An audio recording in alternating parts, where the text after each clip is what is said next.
Welcome to day 1. Today is Tuesday, June 25th, 2024. Unfortunately, we didn't take any photos or B-rolls of the flight, so I'll just have to plug in some dramatic recreations and footage from other people that I stole.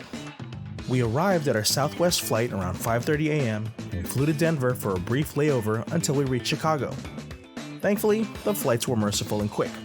I had just recently gotten approval for the Global Entry program, which automatically gave me TSA pre-check, and by divine right, Roman could slide through security with me. Sorry, Lisa. I had mentioned earlier having the DJI Osmo Pocket 3, but clearly, on day 1, I have no footage. Allow me to explain. See, we weren't able to order the Osmo on Amazon because it was on back order. I did find it on Best Buy, but it wouldn't come into San Diego until the day of the 25th, which is completely worthless to us. So I came up with a very bad idea. You see, there's something called general delivery. The post office can serve as a temporary address since, it manages mail. We knew we were going to a motel in Schiller Park, Illinois, which was less than 10 minutes away from the airport.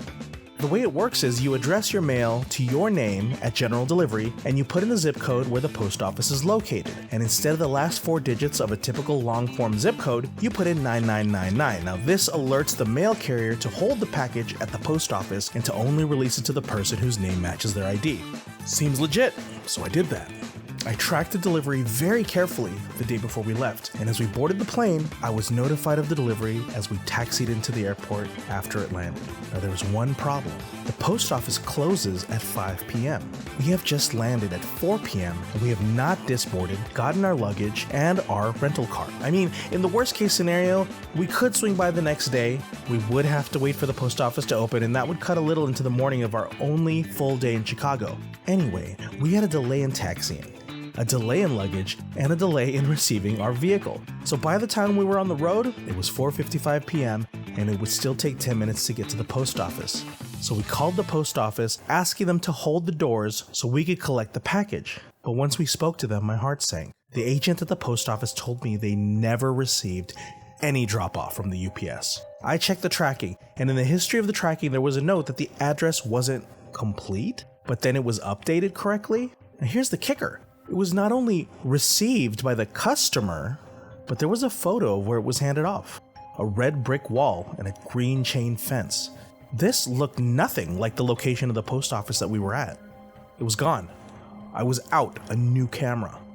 We decided to head to our hotel with my soul broken, and I'd have to file a claim with UPS since they were responsible for delivering it. Now I'm on the phone with them, and I asked, out of curiosity, what exactly was the address that this was updated to for delivery? And she provided me the address. It wasn't where the post office was. We threw it on Google Maps. Lo and behold, it was 3 minutes away from the hotel. And we took a street view on the Google Maps, and there was the brick wall and the green fence. And Lisa said, well, let's go check it out. My heart racing, we hopped into the car, down to the neighborhood with the address. I walked up to the house, I knocked on the door, and to my excitement, I heard a barking dog. Now, if there's a yapping dog, there's a small chance there's someone who has to take care of that dog. So after a minute, nothing. I kept knocking. I was worried if no one answered the door, then what would I do? I was about to give up when a girl, maybe junior high age, answered the door. So this is me. Hi, UPS mistakenly dropped off a package here with my name. Girl. What was in the package? Me. It was a camera? DJI? Girl. I'll be right back. She walks away, upstairs, comes back down with the delivery box, which was already opened.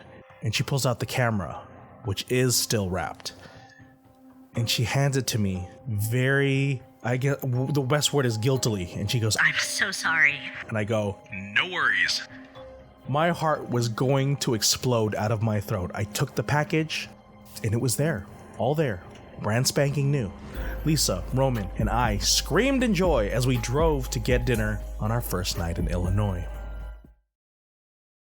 If you want to know when the latest video drops, you can help us out by clicking the like, subscribe, and of course the notification bell. If you want to directly be part of helping me create these wonderful videos, I'd also love to have you as a member of my Patreon.